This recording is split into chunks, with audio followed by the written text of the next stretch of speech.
Railway station లో రైలు దిగేటప్పుడు ఎంత టైం అవుతుందో చూసుకుని ప్లాన్స్ వేసుకోవాలి కదండి. అంతేకాదు సుమా. ఏందమ్మా నాకు తెలవకుండా ఇక్కడ సుమా అని కొత్తగా ఎవరైనా వచ్చారా ఏంది? పండగ పూట కూడా నువ్వు ఇలాగే ఆలోచించేస్తావు. స్టేషన్ లో ఏదైనా కొనాలంటే అక్కడ నెట్వర్క్ ఉందా లేదా, జేబులో డబ్బులు ఉన్నాయా లేదా, ఇవన్నీ చూసుకుని ప్లాన్స్ వేసుకోవాలండి. ఏదైనా ప్యాకెట్లలో తీసుకుంటే పర్లేదు కానీ అక్కడే మీరు కడుపులో ఎలకలు రన్నింగ్ అని చెప్పి నోట్లో వేసుకున్నారనుకోండి, ఆ తర్వాత పేమెంట్ కూడా తేడా వచ్చేస్తే ఇదిగో ఇలాగే ఉండిద్ది. ఆ స్టేషన్ లో ఏటైందో ఓసారి మీరు ఓ లుక్ వేసుకోండి మరి.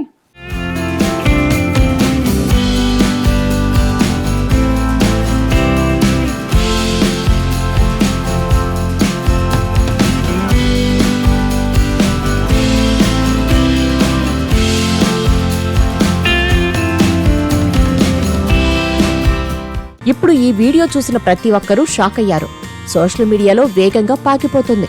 దీనిని చూస్తే అర్థమవుతుంది కదా రైల్వే స్టేషన్లో జరిగిందని. అక్కడ ఒక ప్రయాణికుడు సమోసా కొనడానికి రైలు నుండి దిగాడు. కొన్ని క్షణాల్లో ఏం జరిగిందో ఏమో అందరూ ఆశ్చర్యపోయారు. ఆ ప్రయాణికుడు తొందరపడి సమోసా తిని ఆపై ఆన్లైన్ పేమెంట్ కోసం ట్రై చేశాడు. కానీ అది ఫెయిల్ అయింది. ఆ తర్వాత జరిగిన డ్రామా సోషల్ మీడియాలో సంచలనం సృష్టించింది. ప్లాట్ఫామ్పై ఓ రైలు ఆగింది. ఒక ప్రయాణికుడు సమోసా అమ్మే వ్యక్తి దగ్గర తొందరపడి 2 సమోసాలు కొన్నాడు. అతను వాటిని త్వరగా తిని కదులుతున్న రైలు ఎక్కడానికి ప్రయత్నించాడు. కానీ సమోసాలు అమ్మే వ్యక్తి అతన్ని గట్టిగా పట్టుకున్నాడు. ప్రయాణికుడు ఆన్లైన్లో చెల్లిస్తారని చెప్పి లావాదేవీని పూర్తి చేయడానికి తన మొబైల్ ఫోన్ను బయటకు తీశాడు. ఇంతలో నెట్వర్క్ సమస్య కారణంగా చెల్లింపు ఫెయిల్ అయింది. అంతే, అసలు స్టోరీ స్టార్ట్ అయింది. పేమెంట్ అవ్వకపోవడంతో సమోసాలు అమ్మే వ్యక్తికి కోపం వచ్చేసింది. ప్రయాణికుడిని ఇష్టమొచ్చినట్టు తిట్టడం మొదలుపెట్టాడు. కోపంగా అతని కాలర్ పట్టుకున్నాడు. డబ్బులైనా ఇవ్వండి లేదా ఏదైనా వస్తువు వదిలి వెళ్ళండి అని ప్రయాణికుడిని అడుగుతూ బూతులు వాడేసినట్టు వీడియోలో తెలుస్తోంది.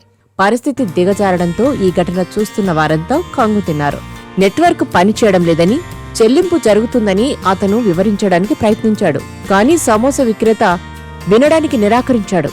డబ్బులు వస్తేనే కదలాలంటూ గట్టిగా పట్టుకున్నాడు. ఆ తర్వాత సమోసా అమ్మే వ్యక్తి ప్రయాణికుడి మణికట్టు నుంచి స్మార్ట్ వాచ్ తీసుకున్నాడు. డబ్బు చెల్లించిన తర్వాత దాన్ని తిరిగి తీసుకోమన్నాడు. ఆ తర్వాత 2 ప్లేట్ల సమోసాలు అందజేసి రైలు స్టార్ట్ అవుతుంది, ఇప్పుడు వెళ్ళు అన్నాడు.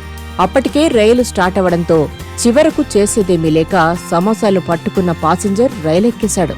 అందుకే ఇలాంటి హడావడి ప్రాంతాల్లోనూ ముఖ్యంగా సిగ్నల్ ఉందో లేదో చూసుకుని పేమెంట్కు ట్రై చేసిన తర్వాత కొనుక్కుంటే మంచిదని అంటున్నారు నెటిజన్లు. మొత్తం మీద ఆ 4 సమోసాల కోసం ఆ పాసింజర్ ఏకంగా తన స్మార్ట్ వాచ్ని వదులుకోవాల్సొచ్చిందన్నమాట.